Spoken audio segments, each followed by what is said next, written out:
that brings up something. I don't know if we've actually talked about it on Active Real Nonsense, but one time you were talking about two stories. One time you were talking about some old man you saw at work or whatever, and he was like amazed. He was like expressing how amazing it was how the mind has anything to do with his physical health or like worry, like stress.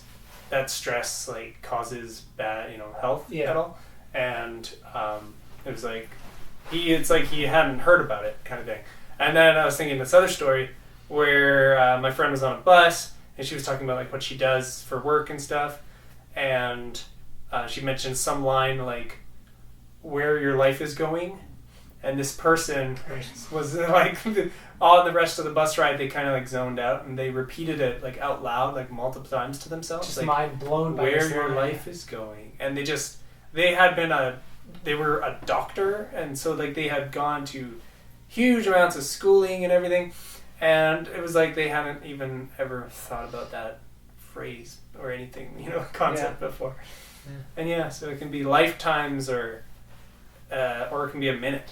And it really shows that just, everything can change on a dime. Like you hear or see one little thing and it changes everything. And ultimately that's what everybody's doing with any kind of practice. Like if you're trying to learn piano, the first thing that's going to happen is you're going to be like, all right, I'm going to work on effort, get a bit of discipline. I'm going to try memorizing some things. I'm going to get in the flow. I'm going to like play with it, learn to play, learn to learn, all this stuff. It's all mental stuff that happens first. There's no physical thing that's happening. You're just hitting keys. It's not like muscle memory is memory. It's mind. Like all this stuff comes back to mind. The first thing you're going to do is try and learn a bunch of mental things like effort and memory, all that. It's all in the mind. And like the very first thing that happens with anything is always going to be getting better with the mind.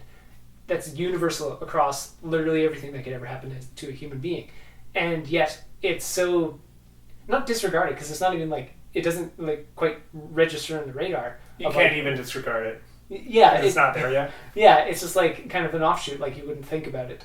And that is the same across all the world. So like no matter what, like how much education in somebody's had in some way, or how much time somebody spent on the internet browsing it for trying to find cool things, whatever it is, the odds of you kind of stumbling in or like reaching that little pivot point where you shape on a dime and you hear a sentence and go, wow, yeah, life completely changed. Like the odds of you finding that is just as rare for everybody, but it could be anything. So it's almost like it would be awesome if there's just a lot more of it. Obviously, and more goodness is always wanted. Everybody can use more goodness, but like it's that easy. Like everything can change so quick, and anybody can stumble into it from everywhere, and we're all really on the same page. Like every single person is all in it together, no matter how they look at it.